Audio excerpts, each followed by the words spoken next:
So what we're going to do here is we're going to do the gridding technique. It's how to enlarge your drawings proportionately and accurately.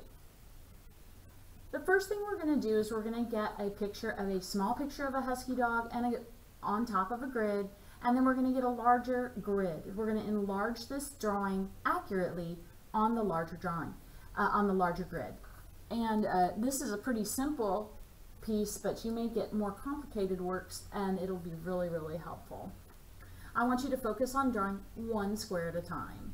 For example, if we have 1A, we're going to go to the corresponding 1A. If there's nothing there, so we have to draw nothing in that.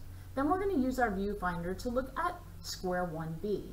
And you can see that in square 1B, there's a little triangle there in the corner. I love spotting triangles because it's very easy. And then there is a thick line going from almost the top of the square to about midway across the bottom of the square. So we're going to go ahead and copy that in the larger drawing.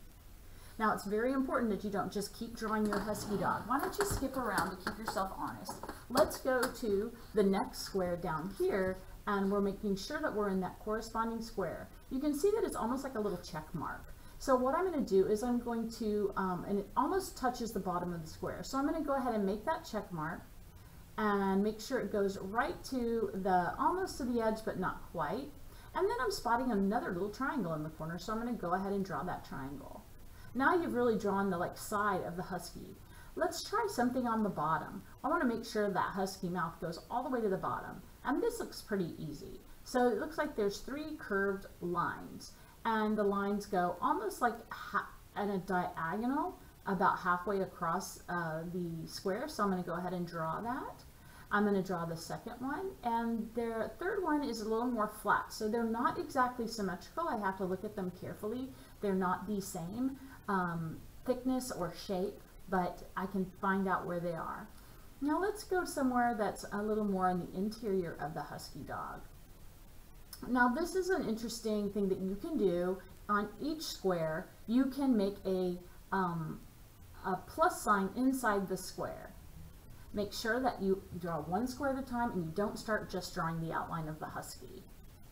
Okay, so what I'm doing is I drew a plus sign on the inside and made some notes, and I noticed like on the edge of the plus sign there's just kind of a little triangle up there, and it touches the top of the square and it goes about halfway across. So let's make a real light plus sign on the final drawing, and we'll go ahead and draw that plus sign. Then I noticed that there's a curved line that starts about halfway up. Because I've used that plus sign, I've subdivided my square into little quadrants, and I can kind of further get accuracy.